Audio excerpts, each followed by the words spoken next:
Hello friends, कैसे हैं आप लोग। तो हम लोग जो है R O A R O और UPPCS प्रीलिम्स के बैच में जो है हिस्ट्री क्लास कर रहे हैं और इसमें हम लोग जो है अशोक के बारे में पढ़ रहे थे। और हम लोग जो है आज मौर्य काल के जो है सामाजिक जीवन के बारे में पढ़ेंगे। और नेक्स्ट जो क्लास होगा हम लोगों का वो मौर्य साम्राज्य के पतन के कारण को हम लोग पढ़ेंगे। और इसके बाद जो हम लोग का मौर्य जो है टॉपिक है ख़त्म हो जाएगा। उसके बाद से हम लोग शुरू करेंगे मौर्योत्तर काल में हम लोग क्या पढ़ेंगे, जैसे कि शुंग वंश हो गया, कण्व वंश हो गया, इसी में हम लोग कनिष्क को भी पढ़ेंगे। और इसी में जितने और अपने जैसे पुष्यमित्र शुंग का नाम सुना है, इन सारे जो है पढ़ने के बाद हम लोग सीधे कहाँ एंट्री करेंगे, तो गुप्त काल में। फिर गुप्त काल के बाद हम लोग गुप्तोत्तर काल में पढ़ेंगे। फिर आगे जो हम लोग ऐसे ही यहाँ से फिर उसके बाद मिडिवल हिस्ट्री में एंट्री करेंगे। तो आज हम लोग क्या पढ़ेंगे, तो मौर्यों के जो है सामाजिक जीवन जो है मौर्य का जो प्रशासनिक जो है वो हम लोगों ने कल पढ़ लिया था। ठीक है, तो फ्रेंड्स ये हमारा इंट्रोडक्शन है छोटा सा, आप इसे देख लीजिए। और ये बैच स्टार्ट है, आप इसे ज्वाइन करिए, इसको रिवीजन करते रहिए। तो हम लोग आज यहाँ से स्टार्ट करेंगे मौर्यों के सामाजिक जीवन। मौर्य का सामाजिक जीवन, जैसे कि आपको पता है कि हम लोग जो है सिंधु घाटी सभ्यता से ही जो है पढ़ते आ रहे हैं जो है सामाजिक जीवन के बारे में। तो वहाँ पर हम लोगों ने क्या देखा, इंडस वैली सिविलाइजेशन में, कि वहाँ पर कोई है कि अभी जातियों के आधार पर जो है कुछ नहीं बटा था, जातियों पर यानी वर्णों के आधार पर नहीं बटा था।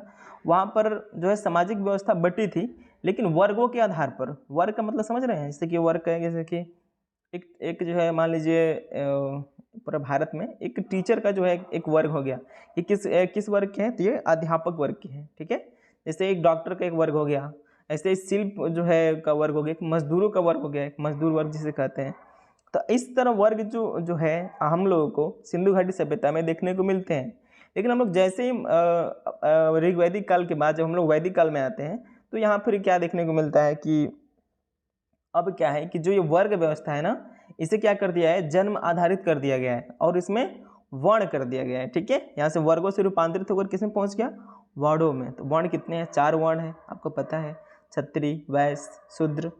ठीक है, आपको पता है ब्राह्मण, क्षत्रिय, वैश्य एवं शूद्र 4 समाजों में बटा है ना। जैसे कि वो 4 श्रेणियों के मैंने बताया था आपको बनाकर, ऐसे ऊपरी पायदान पर ब्राह्मण, फिर क्षत्रिय, फिर वैश्य, फिर शूद्र। इसके क्लास हमने नहीं देखा होगा ना, तो अब देख लीजिएगा, इसको मैंने बहुत डिटेल में बताया है इन चारों चीज़ों को। आप पहले क्लास में देखेंगे, पहले दूसरे में वैदिक वाले में, तो यहाँ पर आपको देखने को मिलेगा। और बेहतर तरीके से मैंने यहाँ पर वर्णों को समझाया है, आप वहाँ पर जाकर देख सकते हैं। ठीक है, तो हम लोग देखेंगे इसमें क्या है। तो अर्थशास्त्र के अनुसार मौर्य साम्राज्य में जो मौर्य समाज है वर्ण व्यवस्था पर आधारित थी। आपको पता है कि वैदिक काल के बाद ही हम लोग को वर्ण विभाजन जो है पूर्णतः देखने को मिलता है। और धीरे धीरे इसका विस्तार होता गया, ये कम तो नहीं हुआ ना, इसका विस्तार होता गया। तो जाहिर सी बात है मौर्य जो है वैदिक काल के बाद ही आता है। तो मौर्य काल में भी क्या मिलेगा हम लोगों को, वही मिलेगा, यानी जो है वर्ण व्यवस्था पर भी आधारित जो है हम लोग का समाज बट गया।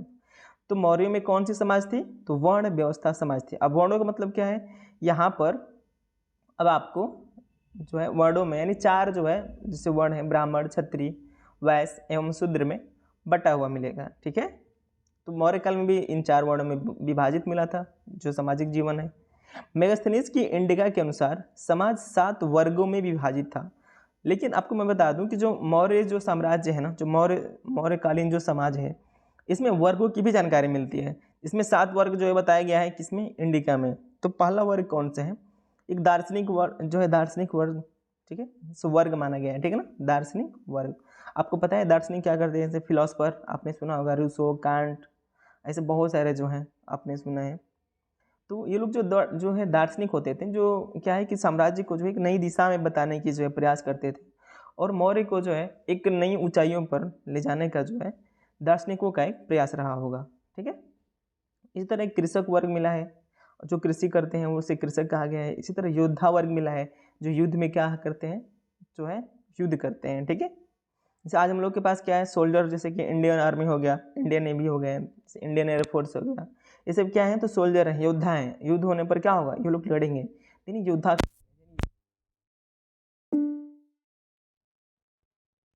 It's 7 p.m.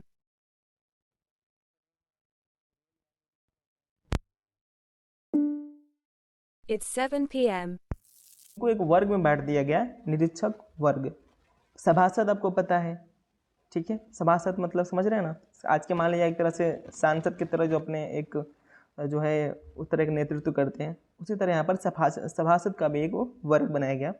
और एक चरवाहा, जैसे पशुपालक लोग हो गए, जैसे कि जो है हम लोग का जो 7वां नंबर है वो शिल्पी। शिल्पी का मतलब क्या है, जैसे किसी वस्तु को जो है बनाने में क्या हुआ, उन्नत हो। जैसे कि पेंसिल बनाने वाले लोग को क्या कहा गया है, एक तरह का जो है एक उन लोग जो अपना एक शिल्प वाला कार्य कर रहे हैं, तो क्या किया गया है, उसे एक वर्ग में बांट दिया गया है। यानी किस वर्ग में, शिल्प वर्ग में, ठीक है ना।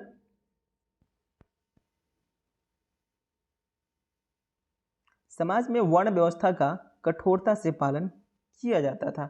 आपको पता है कि वैदिक काल से ही जो है वर्ण व्यवस्था को कठोर बनाया गया, और सबसे कठोर बनाया गया तो किसे वजह में, और कठोर बनाने से किसको प्रॉब्लम हुई, तो महिलाओं को, ठीक है। और सारे नियम किस पर लगाए गए, महिलाओं को। आज भी जो है जो प्रॉब्लम फेस करने को मिलता है महिलाओं को ही मिलता है। अगर कोई किसी को शोषण करना चाहता है गाली के माध्यम से, तो महिलाओं को ही संबोधित करके गाली देता है, आपको पता होना चाहिए। किसी वर्ण के व्यक्ति को अपने वर्ण से बाहर विवाह करने की अनुमति नहीं थी। अब मौर्य काल में भी हम लोग क्या देखने को मिलता है, जैसे कि ब्राह्मण वर्ग हो गया। हम लोग तो वैदिक काल में ही देखते हैं कैसे जो इसका विस्तार होता गया, और कैसे जो है रक्त शुद्धता की जो है सिद्धांत आया, और जो है एक वर्ण दूसरे वर्ण में विवाह नहीं कर सकता है। तो सेम सिचुएशन यहाँ भी देखने को मिलता है, ठीक है ना, कि ब्राह्मण वर्ण के लोग जो है वह क्षत्रिय में विवाह नहीं करेंगे, और क्षत्रिय वर्ण के विवाह जो है ब्राह्मण में नहीं करेंगे। और ऐसे ही जो है वैश्य शूद्र में नहीं करेगा, शूद्र वैश्य में नहीं करेंगे। तो ऐसे जो है सिस्टम बनाया गया था। तो मौर्य साम्राज्य में भी हम लोग को यही देखने मिलता है कि जो मौर्यकालीन जो समाज है उसमें भी क्या मिला है, जो वर्ण व्यवस्था है काफ़ी कठोर है। कठोर का मतलब कि आप जो है एक दूसरे में जो है शादी नहीं कर पाएंगे, ठीक है ना। समाज में नियोग प्रथा तथा विधवा या पुनर्विवाह की प्रथा प्रचलित थे, ठीक है। लेकिन मौर्यकालीन समाज में क्या क्या प्रचलित थी, तो नियोग प्रथा, विधवा विवाह। यानी इस समय क्या है कि विधवा विवाह होते थे। आज जो है उसके बाद फिर देखेंगे आप लोग, जो है विधवा विवाह पर भी प्रतिबंध लगाए गए, फिर पुनर्विवाह पर भी जो है लगाया गया। तो उस तरह की जो है यहाँ पर देखने को मिलती है। तो समाज में क्या है, मौर्यकालीन में नियोग प्रथा प्रचलित थी, विधवा विवाह भी होता था, पुनर्विवाह भी होता था, ठीक है ना। कन्या का विवाह 12 वर्ष में, जैसे आज कितना है, एक जो है लड़की का एज जो है 16 वर्ष की जो है 18 वर्ष किया, शायद 16 वर्ष किया गया है, ठीक है। आप इसे देख लेंगे गूगल करके। और लड़के का जो है एज है 80 ईयर्स किया गया। इसमें जो है परिवर्तन भी होता रहता है। अभी देखिए हाल ही में जो है कई कोर्ट जो है इसमें चर्चा कर रहे थे जो है एज को लेकर, कि एज को घटाया जाए, 16 किया जाए, क्योंकि लड़के जो है समय से पहले ही मेच्योरिटी जो है उनमें आ जा रही है, मेच्योर हो जा रहे हैं। तो उसको लेकर जो है इसमें चलते रहते हो। तो आप इसको जो है एग्जाम देने जाएँ तो इसके पहले आप इसको सर्च कर लें, एक जो है लड़के का जो एज कितना माना गया है विवाह का, ठीक है ना, मेच्योरिटी का जो इसमें बताया गया है। तो यहाँ पर हम लोग देखेंगे मौर्य साम्राज्य में, तो लड़के जो है कन्या की एज कितनी थी, तो 12 वर्ष हुआ करती थी। और लड़के का एज, जो लड़की का जो विवाह का एज होता था 16 वर्ष में ही हो जाता था, ठीक है। स्त्रियां राजा की अंगरक्षक भी हुआ करती थी। स्त्रियां जो होती थी राजा की अंगरक्षक भी हुआ करती थी। तो स्त्रियां भी क्या थी, राजा की अंगरक्षक थी, ठीक है। साथ साथ स्त्रियों द्वारा वेश्यावृत्ति का कार्य भी किया जाता है। यानी यहाँ पर हम लोग को मौर्य समाज में अब एक तरह से समाज में जो है गिरावट का भी एक दौर माना जाता है। तो ये जो है यहाँ पर भी वैश्यावृत्ति जो है, वेश्यावृत्ति जो आज भी आप लोगों को देखने को मिलता है। समाज में बहुत ज़्यादा तो नहीं रह गया है पर फिर भी है। तो ये कहाँ मिलता है, मौर्य साम्राज्य में भी देखने को मिलता है, जिन्हें जो है रूपा जीवा कहा गया है। उसमें क्या कहा है, मौर्य साम्राज्य में रूपा जीवा कहा जाता था, इस नाम से इन लोगों को संबोधित किया गया है, ठीक है। इंडिका के अनुसार मौर्य काल में दास प्रथा प्रचलन नहीं था, ठीक है। लेकिन बौद्ध साहित्य, ब्राह्मण ग्रंथ एवं अर्थशास्त्र के अनुसार समाज में 9 प्रकार के दासों का उल्लेख मिलता है। अब एग्जाम में पूछे कि क्या इंडिका से मतलब मौर्य काल में दासों का उल्लेख मिलता है, दास मिलते हैं, आप यस कहेंगे क्योंकि मिलता है। लेकिन अगर ये कह दें कि क्या इंडिका में मिलता है, लेकिन तो आप कहेंगे नहीं। लेकिन बौद्ध ग्रंथ में, ब्राह्मण ग्रंथ में और अर्थशास्त्र के अनुसार जो है समाज में 9 प्रकार के दासों का उल्लेख है। यानी मौर्य साम्राज्य में भी क्या है, दास मिले हैं। दासों को गृह कार्य एवं कृषि कार्य में भी लगाया जाता था। यानी दासों को कार्य किसमें बांटा गया था, गृह कार्य में यानी घरों के कार्य में लगाया जाता था और कृषि कार्य में भी दासों को लगाया जाता था। वाराणसी, उज्जैन एवं तक्षशिला शिक्षा के प्रसिद्ध केंद्र थे।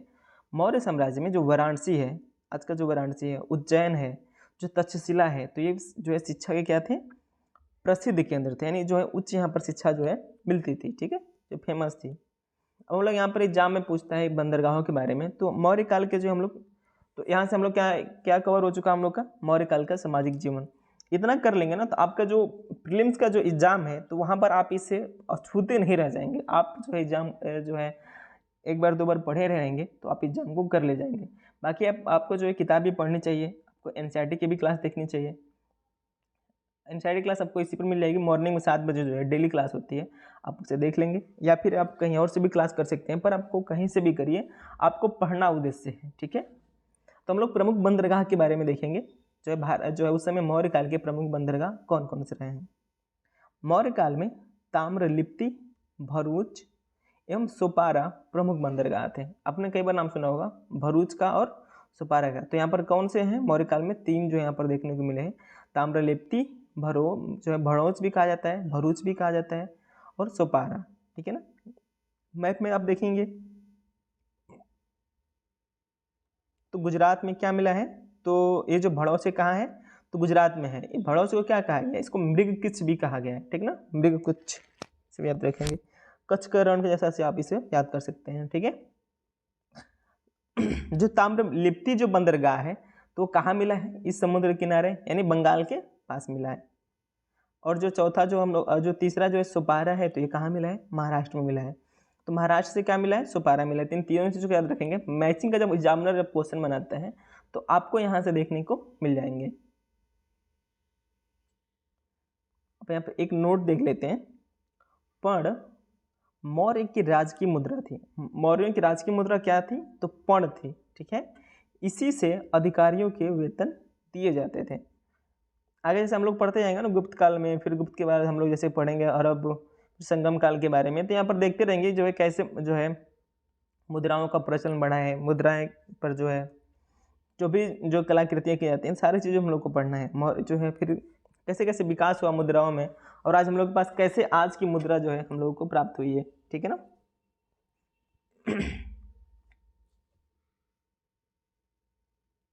जब हम लोग पढ़ेंगे मोहम्मद बिन तुगलक में ना, तो वहाँ पर हम लोग देखेंगे मुगलों का जब है, जब हम लोग स्टार्ट करेंगे वहाँ से अरब में, तो उस समय हम जो है आपको बताएंगे जो है मुद्राओं का विकास कैसे हुआ है। ठीक है ना, आज के जैसे क्या कहते हैं इसको।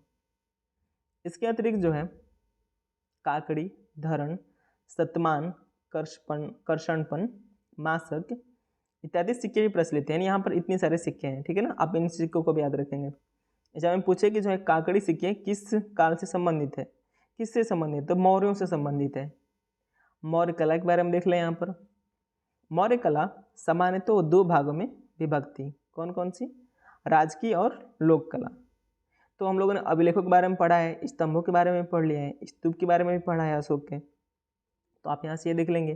फिर लोक कला में जो यक्ष है, यक्षिणी की जो मूर्तियाँ हैं एवं जो मृतभांड मिले हैं, तो आप यहाँ से जो है कुछ फिगर आउट आप देख सकते हैं, अशोक के अभिलेख हो गए। ठीक है, तो आप फिगर देख लीजिएगा,